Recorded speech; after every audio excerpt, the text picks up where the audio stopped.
नमस्कार दोस्तों, आप सभी का स्वागत है YMW फाइनेंशियल सर्विस के एक नए वीडियो में।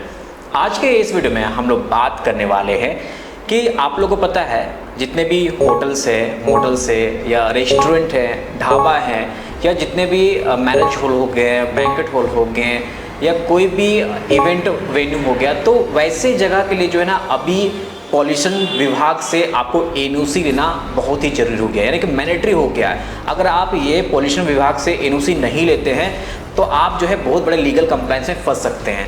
तो ये क्यों ज़रूरी है, और अभी जो है सभी लोगों को नोटिस आ रहा है, जितने भी मैरिज हॉल हो गए, जितने भी बैंक्वेट हॉल हो गए, ये सभी को नोटिस आ रहा है स्टेट पॉल्यूशन कंट्रोल बोर्ड का कि एयर, वाटर और सॉलिड वेस्ट मैनेजमेंट के अंतर्गत जो है उनको पॉल्यूशन डिपार्टमेंट से एनओसी लेना पड़ेगा। तो किस तरह नोटिस आ रहा है पहले मैं आपको दिखा देता हूँ, उसके बाद वीडियो को कंटिन्यू करेंगे और बात करेंगे कि क्यों आप लोगों को पॉल्यूशन विभाग से एनओसी लेना है और ये किस किस एक्ट के अंदर आएगा। तो यहाँ पे देख सकते हैं एक हमारे क्लाइंट है, झारखंड के क्लाइंट है, ये शायद जमशेदपुर के हैं। तो इनको नोटिस आया है स्टेट पॉल्यूशन कंट्रोल बोर्ड से। देखिए यहाँ पे साफ साफ बोला गया है कि परिषद से स्थापित सहमति या संचालन सहमति सिटी सीटीओ प्राप्त करने के संबंध में, है ना। तो इनका जो है डायरेक्टली निर्देश दिया गया है एयर और वाटर। देखिए जो आपका वाटर एक्ट होता है ना 1974 एक्ट के अंदर होता है, जिसमें आपको सेक्शन 25 और 26 में लेना पड़ता है, और सेक्शन 21 में रूल जो है आपका एयर एक्ट 1981 के अंदर जो है आपको लेना पड़ता है। तो इस बात का ध्यान रखना। देखो यहाँ पे साफ साफ लिखा गया होगा कि अगर आप 1974, ये आपका वाटर का हो गया, जल जिसमें लिखा हुआ है, और ये जो आपका वायु है एयर का हो गया, ये 1981 के तहत प्रत्येक होटल, रेस्टोरेंट, रिसोर्ट, मोटल आदि को परिषद से स्थापना सहमति यानी कि एस्टेब्लिशमेंट कंसेंट या संचालित, यानी कि देखो जो सिटी को बोलते हैं स्थापना सहमति, और जो संचालन सहमति हो गया ये सिटी हो गया, यानी कंसेंट टू ऑपरेट हो गया, प्राप्त करना आवश्यक यानी कि अनिवार्य है। इस बात का ध्यान रखना। और आपके द्वारा अभी तक परिषद से स्थापित यानी सिटी सीटीओ प्राप्त नहीं किया गया है, यह स्पष्ट उपयुक्त अधिनियम का उल्लंघन है, यानी कि ये डायरेक्टली आप ब्रीच कर रहे हो जो आपका रूल एंड रेगुलेशन है ना। तो ये कौन सा रूल एंड रेगुलेशन को ये ब्रीच कर रहा है, यह एयर और वाटर एक्ट को ये जो है ब्रीच कर रहा है ना। तो ये साफ साफ यहाँ पे निर्देश दे रहा है कि भाई आपको ये लेना पड़ेगा और आपको जो है जल्दी से पॉल्यूशन विभाग से एनओसी लेकर आप इसको ऑफिस में सबमिट कीजिए। तो यहाँ पे जितने भी लोग हैं जो अपना रिजॉर्ट चला रहे हैं, मैरिज हॉल चला रहे हैं, बैंक्वेट हॉल है या किसी तरह का पार्टी वेन्यू है, तो फ्रेंड्स आप लोग जो है अपने स्थापना के लिए यानी कि अपने इस्टेब्लिशमेंट के लिए आप जल्दी से पॉल्यूशन विभाग से सिटी सीटीओ जो है आप ले लीजिए, तभी जो है आप इसके सारे कंप्लाइंस कर पाओगे। तो यहाँ पे आप लोग का बिग क्वेश्चन होगा कि सर अगर हम लोग यहाँ पे रेस्टोरेंट या होटल या मोटल हो गया, ढाबा हो गया, मैरिज हो गया, बैंक्वेट हॉल, अगर ये सारे चला रहे तो इसमें पॉल्यूशन विभाग कैसे घुसी, है ना। पॉल्यूशन का एनओसी क्यों लेना अनिवार्य है। पर आपको पता है जितने भी वेन्यूज़ होते हैं वहाँ पे जहाँ पे हम लोग पार्टी करते हैं उससे कितने मेजर जो है पॉल्यूशन निकल के आते हैं, ये आपको नहीं पता है। तो चलिए इस वीडियो में हम लोग पूरा विस्तार समझेंगे कि किस तरह से आप पॉल्यूशन क्रिएट करते हैं और जितने भी एस्टेब्लिशमेंट है उनको क्यों यहाँ पे पॉल्यूशन डिपार्टमेंट से एनओसी लेना पड़ेगा। ठीक है। तो सबसे पहले यहाँ पे आपका क्वेश्चन ये उठना चाहिए कि जितने भी एस्टेब्लिशमेंट है, चाहे वो मैरिज हॉल हो या रेस्टोरेंट हो, मोटल हो, होटल हो या ढाबा होता है या जितने भी पार्टीज वेन्यूज़ होते हैं, वो सारे पॉल्यूशन कैसे क्रिएट कर रहे हैं। देखो सबसे पहले यहाँ पे समझो, यहाँ पे 3 तरह के पॉल्यूशन क्रिएट हो रहे हैं। सबसे पहले जो है वाटर पॉल्यूशन क्रिएट हो रहा है, एंड जो दूसरा है एयर पॉल्यूशन क्रिएट हो रहा है, एंड जो तीसरा है वो आपका सॉलिड वेस्ट मैनेजमेंट 2016 एक्ट के अंदर जो है आपका ये पॉल्यूशन क्रिएट हो रहा है। अब यहाँ पूछो वो कैसे, तो यहाँ पे आगे हम लोग समझते हैं कि कैसे ये हम लोग क्रिएट कर रहे हैं। तो सबसे पहले हम लोग यहाँ पे वाटर पॉल्यूशन के बारे में समझेंगे। देखो वाटर पॉल्यूशन जो है यहाँ पे पहले आपको समझना पड़ेगा कि वाटर एक्ट 1974 क्या बोलता है। वाटर एक्ट 1974 आपको साफ साफ जो है यहाँ पे निर्देश देता है कि किसी भी तरह का आप वाटर पॉल्यूशन कर रहे हो तो आपको इस एक्ट के अंदर सेक्शन 25 और 26 के अंतर्गत जो है आपको यहाँ पे सिटी सीटीओ प्राप्त करना पड़ेगा। तो देखो जब कभी भी हम लोग पार्टी बड़ी सी ऑर्गेनाइज करते हैं तो बहुत सारे जो है आपके यूटेंसिल्स जो है किचन में आपका हो जाता है। तो जितने भी गंदे आपका यूटेंसिल होता है उसका धुलाई होता है, यानी कि उसको साफ़ किया जाता है पानी के माध्यम से। इसके अलावा जो है फ्लोर क्लीनिंग का भी काम होता है, जिससे बहुत सारे गंदगी होते हैं जो डायरेक्टली जो है बिना ट्रीटमेंट का जो है हम लोग उसको क्या करते हैं, ड्रेन कर देते हैं। तो इसके कारण क्या होगा, वाटर पॉल्यूशन होगा। क्यों होगा, क्योंकि वाटर को हम लोग बिना ट्रीटमेंट किए जो है ड्रेन आउट कर दे रहे हैं, जिसके कारण ये सीवर को ब्लॉक करेगा और वाटर पॉल्यूशन क्रिएट करेगा। तो ये सबसे पहला आपका पॉल्यूशन है जो कि आप वाटर पॉल्यूशन क्रिएट कर रहे हो। तो इससे बचने के लिए क्या कर सकते हो, आप लोगों को पता है कि बहुत सारे अभी देखते हो जितने मैरिज हॉल है, पार्टी वेन्यूज है, ये सारे लोग क्या करते हैं ना कि अपने लिए ETF प्लांट लगाते हैं, यानी कि इफ्लुएंट ट्रीटमेंट प्लांट होता है, जो कि हर एक कोई जो है अभी रेस्टोरेंट हो गया, मैरिज हॉल हो गया, या जितने भी वेन्यूज पार्टी होते हैं तो वहाँ पे लगा के रखते हैं, ताकि जितने भी पॉल्यूटेड वाटर है उसको ट्रीटमेंट करके रीयूज किया जा सके। तो इससे बचने के लिए जो है आपको ETP प्लांट आपको लगाना पड़ेगा, इफ्लुएंट ट्रीटमेंट प्लांट। ठीक है, यहाँ तक क्लियर हो गया। अब हम नेक्स्ट बात करेंगे यहाँ पे एयर पोल्यूशन के बारे में। देखो, एयर पोल्यूशन का सबसे जो मेजर जो आपका प्लेस होता है ना, वो किचन होता है। किचन में जो आपका कोल फायर किया जाता है तंदूर को जब सेकने के लिए, तो वहाँ पे मेजर आपका एयर पोल्यूशन होता है। इसके साथ साथ जो आप DG सेट यानी कि जो डीजल जेनसेट जो आप रन करते हो, वहाँ पे भी जो है आपका एयर पोल्यूशन क्रिएट होता है। इसके अलावा जो है आप बर्थडे पार्टीज हो गया, मैरिज सेरेमनी हो गया, तो वहाँ पे क्रैकर्स फायर भी करते हो, तो उससे भी जो है आपका एयर पोल्यूशन होता है। तो ये 3 सोर्स है जहाँ से आप एयर पोल्यूशन क्रिएट करते हो। तो इससे बचने के लिए जो है आपको क्या करना पड़ेगा, जो भी आप DG सेट लगा रहे हो उसके लिए प्रॉपर जो है आपको स्टेक हाइट आपको मेंटेन करना पड़ेगा। इसके अलावा अगर हम लोग किचन में जो तंदूर कोल फायर होता है तंदूर को सेकने के लिए, तो उसके लिए जो हम लोग एक प्रॉपर एग्जॉस्ट डक्ट आपको बनाना पड़ेगा।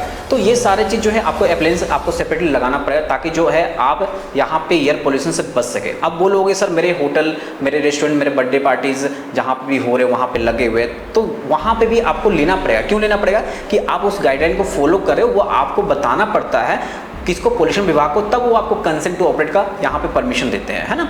तो इसलिए यहाँ पे ये सारे प्रॉपर जितने भी अप्लायंसेस मैं बता रहा हूँ आपको लगाने पड़ेंगे, तभी जाकर आपको अप्लाई करना पड़ेगा। आप विदाउट इसके अप्लाई करते हो तो वहाँ से डिपार्टमेंट से आपका इंस्पेक्शन आता है। जो आपका एप्लीकेशन फॉर्म जाएगा ना, तो वहाँ पे आयर होता है। आयर क्या होता है, इंस्पेक्शन रिपोर्ट बनाने के लिए रीजनल की टीम आती है। तो रीजनल की टीम जब इंस्पेक्शन रिपोर्ट बनाएगी ना, तो उसमें साफ साफ मेंशन कर देगी कि ये चीज़ जो है इनका नहीं है, जिसके कारण जो है आपको वहाँ पर जब आपका इंस्पेक्शन रिपोर्ट भेजा जाएगा डिपार्टमेंट को, जहाँ पे आपका हेड ऑफिस होगा, तो वहाँ से आपको क्लेरिफिकेशन आ जाएगा। तब आपको ये सारी चीज़ सही करने पड़ेंगे, तब जो है आपको दोबारा उसका कंप्लाइंस करना पड़ेगा। तो याद रखें कि ये सारे प्रॉपर आप पहले कर लीजिए, तभी आप पोल्यूशन के लिए यहाँ पे अप्लाई करें NOC लेने के लिए। तो यहाँ पे आपको समझ में आ गया कि अगर आपको एयर पोल्यूशन से बचना है तो क्या क्या यहाँ पे जो है आपको लगाने पड़ेंगे। सिंपल, यहाँ पे आपको किचन में एक जो है आपको एग्जॉस्ट डक्ट लगाना पड़ेगा। इसके अलावा जो DG सेट है उसका एक प्रॉपर एक नॉर्म्स होता है स्टेक हाइट का, आप उसको फॉलो कीजिए। तो ये सारे मेंटेन करने के बाद जो है आप प्रॉपर जो है आप कंप्लाइंस कर पाओगे। इसके बाद जो हम लोग तीसरा पोल्यूशन क्रिएट कर रहे हैं वो सॉलिड वेस्ट मैनेजमेंट का। अब यहाँ पे समझो कि हम लोग सॉलिड वेस्ट मैनेजमेंट का कैसे पोल्यूशन क्रिएट कर रहे हैं। देखो, हम लोग क्या करते हैं, बड़े बड़े पार्टीज ऑर्गेनाइज करते हैं, उसमें क्या होता है कि बहुत सारी गंदगी होती है, बहुत सारे लोग जो है खाना इसी तरह छोड़ देते हैं, बहुत सारे जो है प्लास्टिक के बोतलें इधर उधर फेंके रहते हैं, बहुत सारे जो है अलग अलग तरह के आर्टिकल्स जो है आपको देखने को मिल जाएगा। तो वो एक तरह का सॉलिड वेस्ट जो है आपका पॉल्यूशन है, जो कि आप क्रिएट कर रहे हो। तो इस पे भी जो है आपको ध्यान देना है, क्योंकि देखिए बहुत सारे प्लास्टिक डिस्पोजल रहते हैं जो कि आप इसी तरह से फेंक देते हो, जो कि इन्वायरमेंट पे बहुत ज़्यादा इम्पैक्ट पड़ता है। तो ये सारे जो इन्वायरमेंट इम्पैक्ट जो पड़ रहा है, इसी से आपको ओवरकम करना है, तभी जो है आप यहाँ पे सॉलिड वेस्ट मैनेजमेंट के अंदर जो है कोई भी पॉल्यूशन क्रिएट नहीं करोगे। तो अगर आपको solid waste management pollution create नहीं करना, अगर इसको आपको अगर सेव करना है, तो बेसिकली इसके लिए क्या करना पड़ेगा, आपको एक सेग्रीगेटर रखना पड़ेगा। उसमें क्या होगा कि उसमें अलग अलग सॉलिड वेस्ट जो है आपको अलग अलग करके रखने पड़ेंगे, जो कि आपका जो म्युनिसिपल सॉलिड वेस्ट वाला होता है उसको लेकर आपको जाएगा। तो इसके लिए भी एक प्रॉपर कंप्लाइंस करने पड़ते हैं। यहाँ पे समझ में आया कि आपका सॉलिड वेस्ट मैनेजमेंट के अंदर आप किस तरह के पोल्यूशन को क्रिएट कर रहे हैं। तो अब नेक्स्ट बात आती है यहाँ पे नॉइज़ पोल्यूशन को। देखो, नॉइज़ पोल्यूशन जनरली जो है यहाँ पे आपको लेना नहीं पड़ता है, फिर भी अगर हम लोग यहाँ बात करें जितने भी मैरिज हॉल से, वहाँ पे क्या होता है ना कि पार्टीज बड़े लेवल पे ऑर्गेनाइज की जाती है, डीजे बजाए जाते हैं। 10 बजे के बाद आपको पता है डीजे अलाउड नहीं है, और यहाँ पे जो है बहुत सारे क्रैकर्स भी जो है वहाँ फायर किया जाता है, जो कि जो आपके इर्द गिर्द जो सिविलियन एरिया रहता है ना, उनको काफ़ी तकलीफ होती है ये सारी चीज़ों से। तो देखो, आप जो भी काम कर रहे हो ना, उससे थर्ड पर्सन कोई भी प्रॉब्लम ना हो, तभी जो है आप यहाँ पे जो है सही तरीके कंप्लाइंस कर पाओगे। क्या होगा, यहाँ पे नॉइज़ क्रिएट करोगे तो आम पब्लिक को भी यहाँ पे प्रॉब्लम होगा। तो आम पब्लिक को यहाँ पे दिक्कत आ रही है, यानी कि नॉइज़ पोल्यूशन क्रिएट करो, तो इससे जो है आप बच सकते हो। कैसे बचोगे, सिंपल, यहाँ पे जो है आप इसके गाइडलाइन को फॉलो करो। नॉइज़ पॉल्यूशन का एक गाइडलाइन दिया हुआ है, डीजे बजाना भाई आप 10 बजे रात के ओवर नहीं बजा सकते हो, क्योंकि 10 बजे के बाद ही लोग सो जाते हैं, तो वहाँ पे उनकी नींद को डिस्टर्ब नहीं करना है ना। इसके अलावा क्रैकर फायर्स में भी आते हैं, तो आप छोटे लेवल पर जो है आप क्रैकर्स को फायर करो, ज़्यादा साउंड वाले क्रैकर्स फायर नहीं करना है। तो ये सारे कुछ गाइडलाइन जो कि आपको फॉलो करके जो है आप यहाँ पे नॉइज़ पॉल्यूशन को आप रोक सकते हो। तो यहाँ पे क्लियर हो चुका कि आप यहाँ पे जो भी पॉल्यूशन क्रिएट कर रहे हो किस तरह से क्रिएट कर रहे हो और किस तरह से आप इसको सेव कर सकते हो। इसके अलावा आपका एक लास्ट यहाँ पे मेजर प्रॉब्लम आता है। देखो आज के समय में जितने भी रेस्टोरेंट हो गए, चाहे ढाबा हो गए, चाहे होटल मोटल, या जितने भी बैंकेट हॉल हो गए, यहाँ पे मैरिज हॉल हो गए, या जितने पार्टी वेन्यूज़ होते हैं, तो वहाँ पे क्या है ना कि आज के समय में पार्किंग और ट्रैफिक को लेकर काफ़ी ज़्यादा वहाँ प्रॉब्लम होती है। कैसे होती है? जितने भी आज के समय में देखा जाए मोर देन 60% जितने भी मैरिज हॉल रहते हैं या जितने भी इवेंट्स ऑर्गेनाइज होते हैं वैसे जगह पे होते हैं जहाँ पे कोई पार्किंग स्पेस अवेलेबल नहीं होता है। तो लोग जो है रोड पे ही गाड़ियाँ को खड़ी कर देते हैं, यानी कि रोड के साइड में ही खड़ी करते हैं, फिर भी जो है वो ट्रैफिक काफ़ी ज़्यादा क्रिएट करता है। तो यहाँ पे लोगों को तकलीफ़ होता है, तो ये भी एक तरह का जो है प्रॉब्लम है। तो देखो इसका मेनली यहाँ पे यही सॉल्यूशन हो सकता है कि जो लोकल अथॉरिटीज़ है और जो भी यहाँ पे इस्टेब्लिशमेंट के ऑनर है वो दोनों को मिलकर जो है यहाँ पे पार्किंग का सॉल्यूशन ढूंढना चाहिए। इसके अलावा जो है आप पार्किंग का आउटसोर्स भी यहाँ पे कर सकते हो। तो ये सारे जो है सॉल्यूशन आप यूज़ कर सकते हो। तो अब यहाँ पे लास्टली हम लोग समझेंगे कि पॉल्यूशन विभाग से एनओसी क्यों ज़रूरत है। देखो जनरली क्या होता है कि जितने भी पार्टीज़ वेन्यू हैं वहाँ पे एयर, वाटर और सॉलिड वेस्ट का पॉल्यूशन के लिए परमिशन लेनी पड़ती है। But pollution control board ensure करता है कि ये जो वेन्यूज़ है इन्वायरमेंट को फॉलो करे और हमारे आसपास के इन्वायरमेंट को सेफ रखे। और अगर आप इन रूल को फॉलो नहीं करते तो आपको हैवी पेनल्टी जो है आपको पॉल्यूशन कंट्रोल बोर्ड की तरफ से लगाया जाएगा। इस बात का ध्यान रखें। तो आप समय रहते अपने एस्टेब्लिशमेंट के लिए जो है आप सिटी और सीटीओ का जो है आप आवेदन करके जो है आप उसका एनओसी प्राप्त करें। तो दोस्तों अगर आप भी किसी तरह का marriage hall, hotel, restaurant, dhaba या आप पार्टीज वेन्यू अगर आप किसी तरह का आप स्टार्ट करते हो तो डेफिनेटली जो है आपको पॉल्यूशन कंट्रोल बोर्ड से जो है आपको एनओसी लेना पड़ेगा, जो आपको एयर, वाटर और सॉलिड वेस्ट मैनेजमेंट के अंदर आपको लेना अनिवार्य है। आप ये सारे एनओसी लेकर ही आप स्टार्ट कीजिए, अन्यथा जो है आप पे फाइन लगाया जाएगा, क्योंकि एनजीटी का नेशनल ग्रीन ट्रिब्यूनल का जो है साफ साफ जो है नोटिफिकेशन जारी हो गया।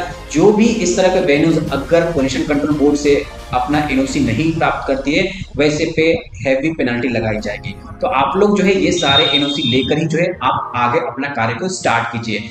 तो देखो यहाँ पे अगर आपको किसी भी तरह का पॉल्यूशन डिपार्टमेंट का एनओसी का रिक्वायरमेंट है तो वायएमडब्ल्यू फाइनेंशियल सर्विसेज के माध्यम से आप ये एनओसी प्राप्त कर सकते हो। आपको बहुत ही हैसल फ्री ये सर्विस आपको प्रोवाइड की जाएगी। तो अगर इस वीडियो से रिलेटेड कोई भी क्वेश्चन तो कमेंट कर देना।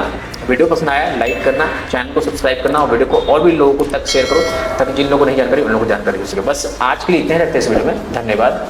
जय हिंद।